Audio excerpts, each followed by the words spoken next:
रहमतुल्लाहि व बरकातुहू। नाज़रीन, आज एक और किताब की तारुफ़ के साथ हाज़िर हूँ, छू मंतर के नाम से। और इस किताब के ऊपर आज हमारी गुफ्तगू होगी और इंशाल्लाह ये सीरीज़ नंबर का पहला मेरा लेक्चर है।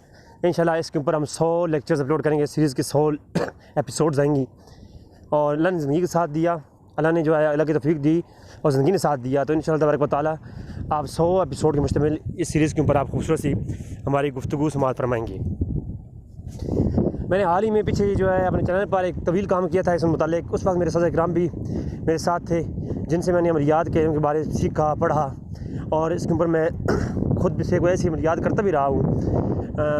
लेकिन वो जो कि इकराम मेरे हाल ही में अल्लाह की शायद रज़ा इस तरह थी कि 3 महीने के वक्त से दोनों में उस्ताद इकराम दोनों बुज़ुर्ग जो दुनिया से पर्दा फरमा गए हैं। और फिर जो है उस्ताद इकराम के बगैर अब काम करना मुश्किल है, लेकिन इस इल्म को मैं चाहता हूँ कि मैं इसको दुनिया के सामने मुतारफ़ करवा दूँ। मैंने उस वक्त बताया था कि पिछले चैनल पर भी कि 300 ज़्यादा कुतुब में आपको अमलियात की जो इस दुनिया से नापैद होने के नाम के बराबर हैं कि नापैद हो चुकी हैं। तो उसी तरह से मैं जो है वो नापैद शुदा किताबों की तारुफ़, उनके अंदर लिखी हुई बातें, उनके ऊपर इल्म, उनके मकसद मकासद और इसकी ज़रूरत मुझे पेश क्यों आई। अब चूँकि पहला लेक्चर है, थोड़ा सा तमहीदी बात होगी इस पर। इसी किताब पर अगला दूसरा लेक्चर भी आएगा, इसी पर तीसरा लेक्चर भी आएगा। तो इंशाल्लाह 100 लेक्चर में इसी उलूमुल अमलियात, और जो बंदा ये 100 लेक्चर देख लेगा वो अमलियात के मतलब उसके पास इतना नॉलेज होगा कि वो इंशाल्लाह तबारक तआला बहुत कुछ सीख जाएगा। तो तमहीदी बातों में मैं ये बताना चाहता हूँ कि अमलियात का जो इल्म है ये इल्म कोई ऐसा नहीं है कि अमलियात कहते क्या है किस चीज़ को हैं कि एक कलाम अल्लाह के कलाम से कुछ भी जो है आप वजीफ़ा करना, ये भी अमलियात के उम्र में आता है। मुकम्मल डेफिनेशन अमलियात की वो इंशाल्लाह अगले लेक्चर में जब अमलियात बेसिक से बात शुरू होगी तो इंशाल्लाह होगी। अमलियात 2 किस्म की होती हैं, जैसे कि आप अक्सर लोगों को सुनते रहते हैं। और इसकी ज़रूरत क्यों पेश आई? ज़रूरत इसलिए पेश आई कि मैंने पाकिस्तान के अंदर और हिंदुस्तान के अंदर और यूट्यूब की दुनिया में, सोशल मीडिया की दुनिया में ऐसे फ्रॉडी देखे जो आमिल बने हैं, पीर बने हैं। और मैंने रियल में लोगों को बैठे हुए देखा, आस्थाने बना के बैठे हुई हैं। वो जी आमिल हैं जी, बड़े पहुँच हुई ना, जो है दाढ़ी शड़ी मुनवाई हुई, वो टेंड की हुआ निज़ाम, ठीक है, शरस पी रहे हैं, शराब पी रहे हैं जनाब। लेकिन औरतों की वहाँ भरमार है, लोगों की वहाँ भरमार है। तो उसके पास जो है क्या कहते हैं, यानी आप देखें कि एक बड़े पैमाने पर उनके पास लोग आते हैं, लेकिन जब उनको चेक किया गया तो उनको वो बेका नहीं पता अमलियात के बारे में। अच्छा, तो ये ज़रूरत इसलिए पेश आई कि ताकि मैं जो है अमलियात को सामने मुतारफ़ कर रहा हूँ कि अमलियात हैं क्या। ये जो आज ये लोग कुफ्र के फतवे लगाते हैं कि अमलियात करना ये जादूगरी है या कुफ्र है, तो वो बेचारे ठीक है, क्योंकि ये अमलियात को इन्होंने जादू के तौर पर या गंगी के तौर पर या ऐसी एक इस्लाम की तौहीन के तौर पर पेश कर दिया गया कि जैसा कि आप हैरान हो जाएंगे। अब अमलियात 2 किस्म की हैं, बड़ी 2 किस्में हैं, जिन्हें हम एक कहते हैं नूरी इल्म, एक कहते हैं जी, हम उसे कहते हैं ये नारी इल्म है जी। इसकी 2 किस्में हैं। फिर एक इल्म होता है नूरी इल्म। नूरी इल्म से मुराद कुरान की वज़ाइफ़ करना, कुरानी दुआएं पढ़ना। बुखारी और मुस्लिम में, तिरमिज़ी में हज़ूर अकरम सल्लल्लाहु अलैहि वसल्लम से कसीर तादाद में ऐसे वज़ाइफ़ जो है वो मरवी हैं, जो साहब इकराम भी बयान करते हैं कि हज़ूर ने ये मौके पर ये दुआ सिखाई, इस मौके पर ये दुआ सिखाई, जादू के तोड़ के लिए ये दुआ सिखाई, अगर किसी को बद लग जाए तो ये दुआ सिखाई। बुखारी, मुस्लिम, तिरमिज़ी, सुनन इब्न माजा के अंदर, किताबुल तिब के अंदर मुकम्मल तौर पर इसका जो है वो एक बयान मौजूद है। ये है नूरी इल्म। ये तो तमाम शेख उज़्ज़ाम बयान देते भी हैं, लोगों को वज़ाइफ़ देते भी हैं कि हज़ूर का ये वजीफ़ा था, ये पढ़ो, ये करो। अच्छी बात है, ये इस पर किसी का एतराज़ नहीं है। और हमारी आगे आने वाली कुछ नूरी इल्मी की किताबों पर भी बात होगी। अब आ जाते हैं दूसरी तरफ। इस नूरी इल्म के अंदर भी टाइप है, नक्श लिखने के मतलब ETC, वो भी आगे चल के डिस्कशन होंगी जब इन दोनों चीज़ों को लेकर चलेंगे हम। अच्छा, इस तरफ आते हैं अब नारी इल्म या काला इल्म या जादू। अच्छा, ये वो और ये बेसिकली जो काला इल्म है, ये नूरी इल्म के मुकाबले में दूसरा इल्म का नाम ज़िक्र होता है, तो सिमाती इल्म या सैफली इल्म या दीगर इसके नाम जो भी दिए जाते हैं। हकीकत में ये बंगाल और मिस्र के कुछ हुक्मान हैं। ये कुछ चीज़ें ऐसी जो है ना वो अख़ज़ की, जैसा कि साइंटिफिक चीज़ों के ज़रिए मुख्तलिफ़ जड़ी बूटियों या मुख्तलिफ़ चीज़ों से मुख्तलिफ़ चीज़ें अख़ज़ की जाती हैं। तो इस तरह इस इल्म को अख़ज़ किया गया और इस इल्म की जो बड़ी दो किस्में हैं, जैसे कि अमल सगीर और अमल कबीर के मतलब वो मैं डिस्कस नहीं करूँगा, लेकिन अगर चल के शायद कर भी दूँ तो उसके मतलब तो कुरान करीम का अंदर जिक्र मिलता है। मैं इंशाअल्लाह सूरह बकरा की बात ऑलरेडी कई लेक्चर में पेश की थी, तो वो आगे आएगी, जिसको कतई तौर पर हराम कहा गया है और उसकी जो इल्लत है वो भी बयान की गई है क्यों हराम है। ठीक है, अच्छा, बात हो रही थी कि कुछ जो है तुलसम वो इस्लाम में जायज़ हैं, कुछ टोटके, कुछ इस तरह की चीज़ें लिखना जो कि जिनके अंदर कोई कबाहत ना हो, शरी कबाहत ना हो, तो वो लिख करके करना, उस पर तो ऑलरेडी शरी कोई कबाहत ना हो तो वो करना, टोटका करना, तुलसम करना, हाँ, ऊपर उस पर कामिल यकीन ना रखना, ठीक है, उसको वसीला समझ लेना, तो करने में कोई हर्ज नहीं है, लोग करते भी हैं। जैसे कि आप जड़ी बूटियों से इलाज के लिए करते हैं, इसी तरह इसके भी आप कर सकते हैं। ठीक है, अब शर्त है कि आप उसके अंदर कोई इस्लामी चीज़ की कोई तौहीन ना हो या इस तरह के ना हो। ठीक है, तो इन किताबों के अंदर जो छू मंतर हैं मुख्तलिफ मंतर मरतब किए गए। अगर वो मंतर हज़ूर के दौर में बुखारी और मुस्लिम और गई किताबों में राय मिलती हैं कि कुछ एक साहबी रसूल जो है कोई दम किया करते थे, तो हज़ूर की बरगाह में लाए गए, तो जब लाया गया तो हज़ूर ने उनसे बदम सुना, तो फरमाया तेरे दम में कोई कबाहत नहीं है, तुम इससे पढ़ा करो और लोगों को फ़ायदा पहुँचाया करो। अच्छा, वो यकीन सी बात है, वो कुरान की कोई आयत नहीं थी या वो कोई ऐसी कोई दुआ नहीं थी। अगर कोई ऐसी कलमात दुआ और कलमात कुरानियाँ होते तो हज़ूर को सुनते ही ना हज़ूर से बुलाते हैं और ना ही वो आप हदीस सुनते रहते हैं। अब्दुल्लाह मसऊद से भी हैं, वो इंशाल्लाह कभी लेक्चर लाऊंगा यूट्यूब के ऊपर ही जो है इस हवाले से मैं वो बताऊँगा। अच्छा, तो वो मंतर ये इस तरह की कुछ कलमात निज़ाम के तौर पर पढ़े जाते हैं। सलाम के दौर में भी सूरज सुने जिनके अंदर शिरकी लफ्ज़ थे उनको मना कर दिया, उसके अंदर नहीं थे वो कबूल कर लिया। इसी तरह हिंदुस्तान में ये जो किताबों को तारफ़ करने जा रहा हूँ, इनके अंदर मंतर जा जो मंतर जिसमें गैरुल्लाह से मदद मांगना, जिनमें कुफ़ार के बुत वगैरह हों या इस तरह वो शिरकियाँ हैं, वो मुसलमानों के लिए करना जायज़ हैं। हाँ, कसीर तादाद में यहाँ पर हिंदू मौजूद हैं, तो अगर हिंदू जो है उसको अपनाते हैं तो उनको वो कैद हैं, वो ऑलरेडी इस्लाम से वो काफिर हैं, तो उनके मज़हब में धर्म में वो जायज़ है, वो तो अलग बात है। ठीक है, अच्छा, सबसे पहले तो आज इस किताब की तरफ आता हूँ। अब तमहीदन बातें काफ़ी सारी हो गई हैं। मैं इंशाल्लाह 100 लेक्चर लाऊंगा, 100 लेक्चर में आपको स्टेप बाई स्टेप बताऊंगा अमलियात के मतलब कि आप कौन से अमलियात किस तरह किए जाते हैं, उनके लिए कौन कौन साआतें होना ज़रूरी हैं। इल्म साह पर लेक्चर लाऊंगा, फिर किन किन साआतों पर कौन कौन से अमल होने चाहिए उन पर इंशाल्लाह लेक्चर लाऊंगा। फिर इस तरह हर गोशे पर हम बात करेंगे, फिर ताकि हम जेली पीरों का बाइकाट कर सकें और हर घर में हर बंदे तक ये इल्म जो कि एक बहुत खूबसूरत इल्म है और इसमें कोई कबाहत नहीं है, अपने एक बुज़ुर्गों का विरसा इल्म जो है वो हम दोबारा से अपनी नस्लों में लाएंगे और उसको एक नए तरीके से मुतारिफ़ करवाएंगे। हर बंदा जो इंशाल्लाह ये वीडियोस देखेगा, आगे चल के मेरे 100 लेक्चर देखेगा, इंशाल्लाह वो अमलियात के अंदर इतना कुछ हो जाएगा कि वो अपने और इस्तिखारा करने के मुतालिक अहकाम जो हैं वो भी आगे इंशाल्लाह आएंगे। तो नाज़रीन, आज आपके सामने हमारे सामने एक हिंदुओं के धर्म में अमलियात जो पाई जाती हैं उनके मुतालिक कुछ अमलियात लाऊंगा। इसमें कुछ ये किताब जो है मुरतब इस तरह की गई, कुछ मुसलमानों के लिए अमलियात हैं, कुछ गैर मुस्लिम के लिए अमलियात हैं, तो मैं सब का तारुफ करूँगा क्योंकि अमलियात की दुनिया में मज़हब का ताल्लुक़ नहीं है। जिस सफरी अमलियात हैं इसका अपना एक मज़हब है। ठीक है, ये रियाज़त के साथ और आपकी कुव्वत इरादी से इसका ताल्लुक़ है। अगर कोई हिंदू भी किसी इन अमल पर अमल करता है और वो पुख्ता इरादी के साथ, तो वो उसको उसका इदराक मिलेगा। ठीक है, और इसी तरह अगर कोई मुसलमान करता है तो मुसलमान को मिलेगा।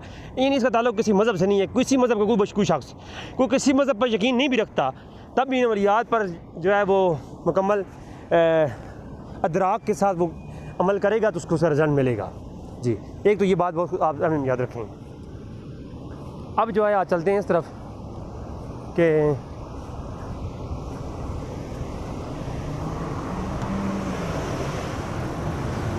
ये है छू मंतर। बाबा दयाल ये छू बाबा के नाम से एक बहुत बड़ा आमिल गुजरा सरज़मीन है हिंदुस्तान में, जिसने जो है ना इस इल्म को एक नए तरीके से मुतारिफ़ करवाया। इसकी ये किताब मेरे सामने है। मुसलमानों और हिंदुओं के माबैन एक ये जंग थी उस वक्त अमलियात की, कि अमलियात के ज़रिए एक दूसरे को टॉर्चरिंग करना, तंग करना, जो कि इस्लाम में सख्त हराम किया गया और इसीलिए इस्लाम के अंदर मना किया गया कि मुसलमान इसके खिलाफ़ ना करे। ठीक है, किसी को तंग करने के लिए। तो चलते हैं इस किताब की तरफ। किताब में देखते हैं जनाब, सबसे पहले तो आपको इस तरफ एक नक्श नज़र आ रहा होगा, ठीक है। इसके नक्श की जो है ना, ये बेसिक जो है ना, इस नक्श को याद रखिए आप। ये जो नक्श है इसके ऊपर आगे मैं लेक्चर लाऊंगा और आपको समझाऊंगा कि नक्श कितने किस्म के हैं। नकूश, आबी, खाकी, बादी, आतशी, ये 4 किस्म के नकूश के ऊपर क्या तरीक़ाकार है इनके लिखने का, कैसे कैसे ये होते हैं और इनका तोड़ कैसे की जाए या लिखी जाए। तो आपको शक होगी इनमें से कौन सा नक्श हम पे किया गया, उसका तोड़ कैसे होगा। इंशाल्लाह एक अलग अलग हर मौजू पे लेक्चर पाएंगे इंशाल्लाह ताला। अच्छा, ये नक्श कब लिखा जाता है, इसके नीचे डिटेल पूरी लिखी हुई है। अब आप आमलीन को देखेंगे तो ये किताबें आपको सामने रख करके ना अच्छा खासा बेवकूफ़ बना रहे होंगे। ये जी ऐसे होता है, ऐसे होता है जनाब, ऐसे होता है जनाब, ठीक है। तो हालांकि वो सब झूठ होता है कि उनको ख़ुद पता ही नहीं होता कि एक बंदे के पास गन हो, उसके अंदर वो गोली भी डली हुई हो, चलाने का तरीका ना पता हो, उससे कोई फ़ायदा है नहीं है। गाड़ी हो, गाड़ी खूबसूरत हो, उसका डीजल भी हो, सब कुछ हो, लेकिन चलाने का तरीका ना पता हो, उसको फ़ायदा है नहीं फ़ायदा। इसी तरह अमलियात किताबें हज़ार किसी के पास हों, उनको पढ़ भी सकता हो, लेकिन उनको ड्राइव करने का फार्मूला, ड्राइव करने का तरीका नहीं पता। आप जो पढ़े लिखे लोग हैं, उनके ये जो हज़ारों बहन भाई पढ़े लिखे जा कर के आमलीन से जो है ना वो तो खाते हैं, उनसे मैं पूछता हूँ कि आप मुझे बताएं, ये मैथमेटिक्स आप पढ़ते हैं और फर्स्ट ईयर सेकंड ईयर में तो खैर बड़ी टफ होती है, मुझे सेकंड ईयर मैथमेटिक्स में बड़े ऊँची ऊँची जो है ना वो ख्वाबों में उड़ाया। तो हमने सेकंड ईयर में या सी में हमने पढ़ा था फ़िज़िक्स के बारे में। तो फिज़िक्स के जो है वो लॉ ऑफ मोशन के फार्मूलाज होते हैं तो वो जो न्यूटन के फार्मूले हैं, तो उनको आप देखें, वो फार्मूला मौजूद हो, देखी हुई हैं किताब के सामने। वो किताब किसी अनपढ़ को दे दो और कहो जी जहाँ जाओ तुम न्यूटन के लॉ को ड्राइव करके बताओ, तो वो कर लेगा, नहीं कर सकता वो, क्यों, जब तक न्यूटन का लॉ पढ़ेगा नहीं, वो नहीं ड्राइव कर सकता। इसी तरह कोई शख्स भी हो, वो अमलियात की सारी किताबें उसके पास हों, बड़े से बड़ा पीर हो, अमलियात की 1000 किताब सामने रख दी, लाइब्रेरी बना रखी हो उसने, जब तक उसको इसके बारे में इल्म नहीं होगा कोई फ़ायदा नहीं किताबें रखने का। इस बात को समझें आप। हमारी कौम ऐसी जली कौम है, सूना जंगल रात अंधेरी छाई बदली काली है, सोने वालों जागते रहना चोरों की रखवाली है।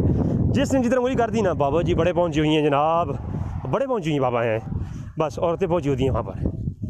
फिर वो औरतें किस किस मामलात का शिकार होती हैं।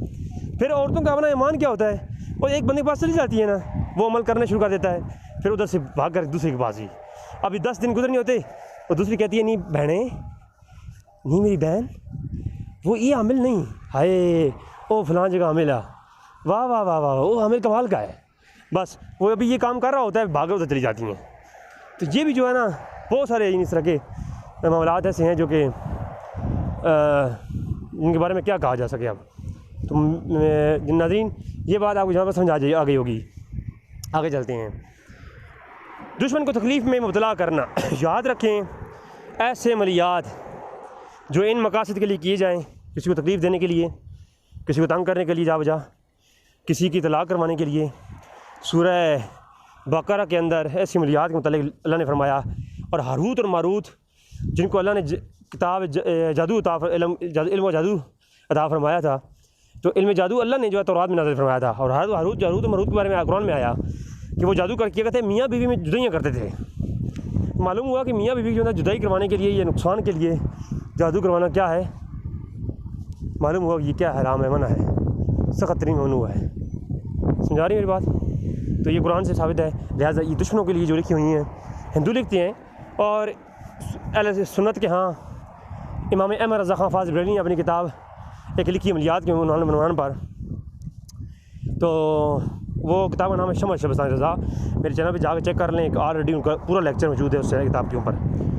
तो वो जो किताब है उसके अंदर जो हिंदू तंग करते हैं उन दुश्मनों के मुंह बंद करने के लिए, उनको रोकने के लिए, डिफेंस के तौर पर दुश्मन के लिखी हुई हैं। लिहाजा ये जो कोई भाई कोई गैर मुस्लिम तंग कर रहा हो तो उस दुश्मन को तकलीफ़ नहीं, उसको रोकने के लिए डिफेंस के तौर पर कोई अमल कर सकता है, वरना किसी को तकलीफ़ में डालना ये इस्लाम का शिवा नहीं है।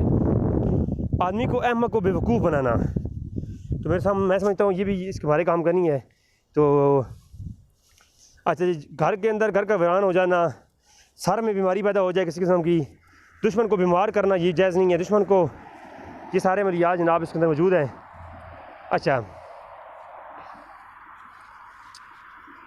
ये मगनतीसी का जो अमल है इसे कहते होते हैं कशिश क़ुलूब का है। एक आपने पढ़े होगा मैग्नेटिक फील्ड के बारे में आपने पढ़ा होगा कि एक ऐसी क़ुव्वत पैदा होती है किसी मरकज़ के माबैन साथ कि वो उसके इर्द गिर्द आने वाली चीज़ों को खींच देती है। तो अपने जिस्म के अंदर आप ऐसी कुछ पेश पैदा करना चाहते हैं कि आप लोगों में जाएँ, आप फेमस हो जाएँ, लोग आपको प्यार करें, लोग आपकी तरफ अट्रैक्शन पैदा करें। तो इस तरह के अमलियात मौजूद हैं दुनिया में और ये उन किस्म में से एक अमल है। बाज़ लोग दूसरों को अपने ऊपर कायल करने के लिए ऐसा अमल करते हैं, बाज़ जो है किसी एक शख्स को अपने ऊपर कायल करने के लिए करते हैं, नहीं किसी को ग़ुलाम बनाने के लिए, किसी को तकलीफ़ देने के लिए करना। वो शख्स जो आपको चाहता नहीं है, आप ज़बरदस्ती उसकी चाहत जुल्म डालने के लिए करेंगे, मैं समझता हूँ ये बिल्कुल जायज़ नहीं है। मैं साथ साथ क्योंकि ये इसलिए बता रहा हूँ कि मेरा मकसद सिर्फ आप लोगों को अमलियात के पीछे भगाना नहीं है बल्कि समझाना भी है साथ। जी, तो मगनतीसी ताकत कैसे पूरी करेंगे अपने अंदर, ये पूरी वज़ाहत इसके अंदर मौजूद है। ठीक है, इसमें ज़ात क्या होता है, इसमें अज़ीम क्या होता है, इसमें ज़ात आप कैसे तलाश कर सकते हैं अपना, और इसमें अज़ीम कैसे तलाश कर सकते हैं, इंशाअल्लाह एक अलग से लेक्चर आएगा मेरा।